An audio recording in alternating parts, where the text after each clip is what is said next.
Chapter 34. When they were gone, Elizabeth, as if intending to exasperate herself as much as possible against Mr. Darcy, chose for her employment the examination of all the letters which Jane had written to her since her being in Kent. They contained no actual complaint, nor was there any revival of past occurrences or any communication of present suffering. But in all, and in almost every line of each, there was a want of that cheerfulness which had been used to characterize her style, and which, proceeding from the serenity of a mind at ease with itself and kindly disposed towards everyone, had been scarcely ever clouded. Elizabeth noticed every sentence conveying the idea of uneasiness, with an attention which it had hardly received on the first perusal.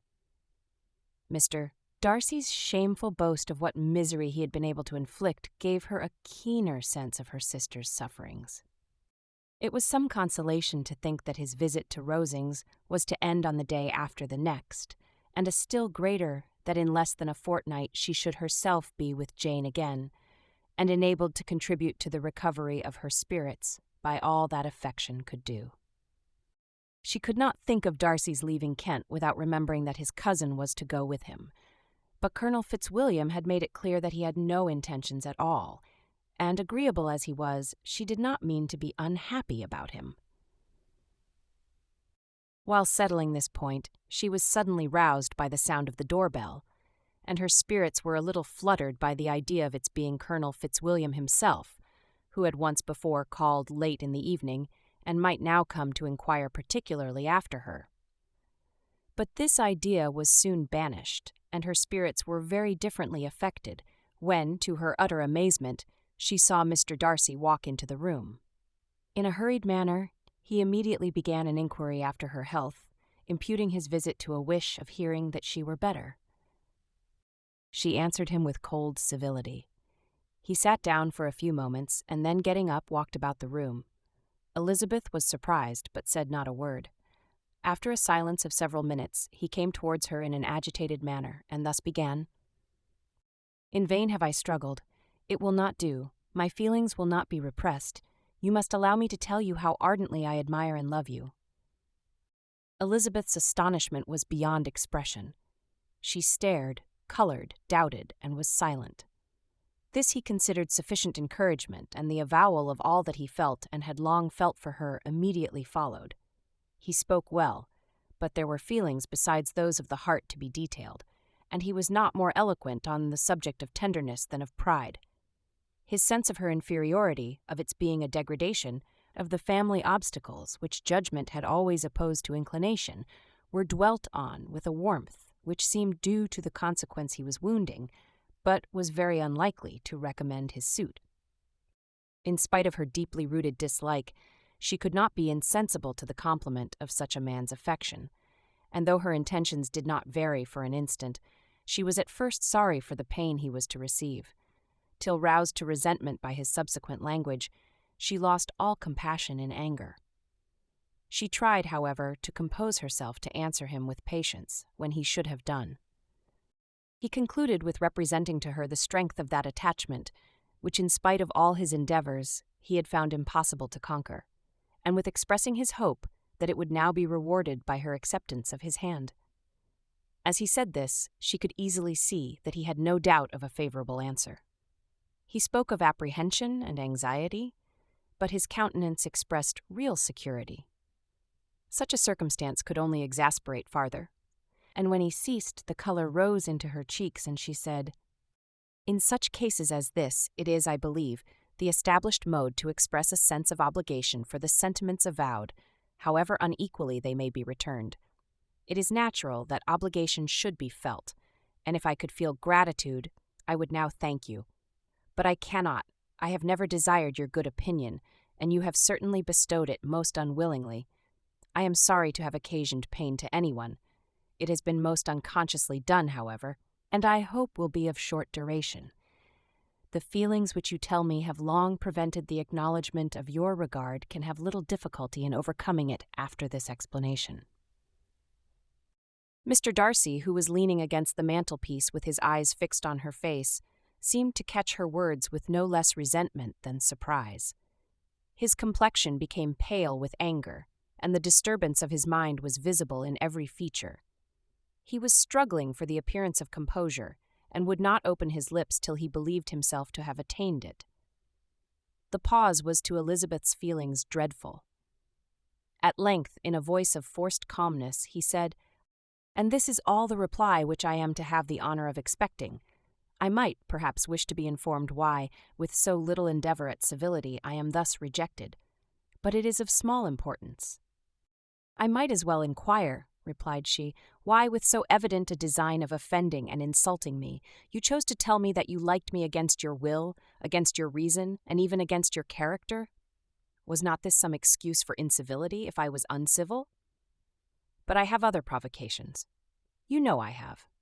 Had not my own feelings decided against you, had they been indifferent, or had they even been favorable, do you think that any consideration would tempt me to accept the man who has been the means of ruining, perhaps forever, the happiness of a most beloved sister?" As she pronounced these words, Mr. Darcy changed color, but the emotion was short, and he listened without attempting to interrupt her while she continued, "I have every reason in the world to think ill of you. No motive can excuse the unjust and ungenerous part you acted there. You dare not, you cannot deny that you have been the principal, if not the only means of dividing them from each other, of exposing one to the censure of the world for caprice and instability, the other to its derision for disappointed hopes, and involving them both in misery of the acutest kind." She paused, and saw with no slight indignation that he was listening with an air which proved him wholly unmoved by any feeling of remorse. He even looked at her with a smile of affected incredulity. "Can you deny that you have done it?" she repeated. With assumed tranquillity, he then replied, "I have no wish of denying that I did everything in my power to separate my friend from your sister, or that I rejoice in my success. Towards him I have been kinder than towards myself." Elizabeth disdained the appearance of noticing this civil reflection, but its meaning did not escape, nor was it likely to conciliate her. "But it is not merely this affair," she continued, "on which my dislike is founded. Long before it had taken place, my opinion of you was decided. Your character was unfolded in the recital which I received many months ago from Mr. Wickham. On this subject, what can you have to say? In what imaginary act of friendship can you here defend yourself? Or under what misrepresentation can you here impose upon others?" "You take an eager interest in that gentleman's concerns," said Darcy, in a less tranquil tone, and with a heightened color. "Who that knows what his misfortunes have been can help feeling an interest in him?" "His misfortunes," repeated Darcy contemptuously. "Yes, his misfortunes have been great indeed." "And of your infliction," cried Elizabeth with energy, "you have reduced him to his present state of poverty, comparative poverty. You have withheld the advantages which you must know to have been designed for him. You have deprived the best years of his life of that independence, which was no less his due than his desert. You have done all this, and yet you can treat the mention of his misfortunes with contempt and ridicule."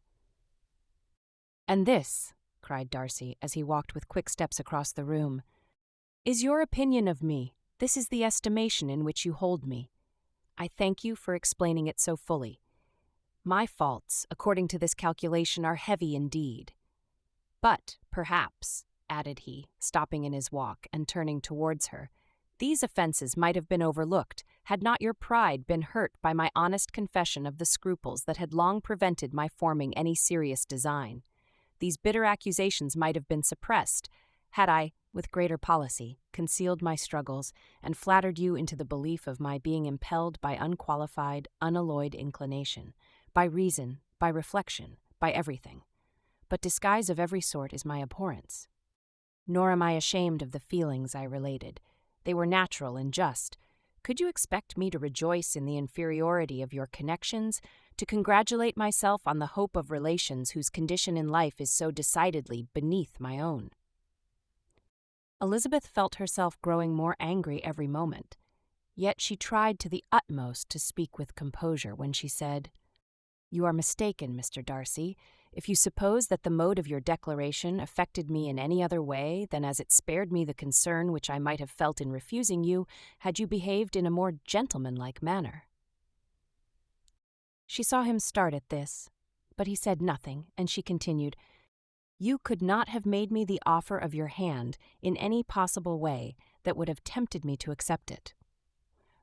Again his astonishment was obvious, and he looked at her with an expression of mingled incredulity and mortification. She went on, "From the very beginning, from the first moment, I may almost say, of my acquaintance with you, your manners impressing me with the fullest belief of your arrogance, your conceit, and your selfish disdain of the feelings of others, were such as to form that groundwork of disapprobation on which succeeding events have built so immovable a dislike. And I had not known you a month before. I felt that you were the last man in the world whom I could ever be prevailed on to marry." "You have said quite enough, madam. I perfectly comprehend your feelings, and have now only to be ashamed of what my own have been. Forgive me for having taken up so much of your time, and accept my best wishes for your health and happiness."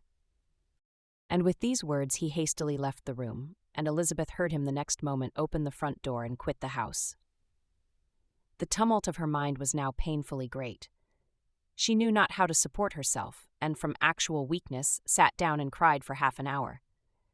Her astonishment, as she reflected on what had passed, was increased by every review of it, that she should receive an offer of marriage from Mr. Darcy, that he should have been in love with her for so many months. So much in love as to wish to marry her in spite of all the objections which had made him prevent his friends marrying her sister, and which must appear at least with equal force in his own case, was almost incredible. It was gratifying to have inspired unconsciously so strong an affection. But his pride, his abominable pride, his shameless avowal of what he had done with respect to Jane, his unpardonable assurance in acknowledging, though he could not justify it, and the unfeeling manner which he had mentioned Mr. Wickham, his cruelty towards whom he had not attempted to deny, soon overcame the pity which the consideration of his attachment had for a moment excited. She continued in very agitating reflections, till the sound of Lady Catherine's carriage made her feel how unequal she was to encounter Charlotte's observation, and hurried her away to her room.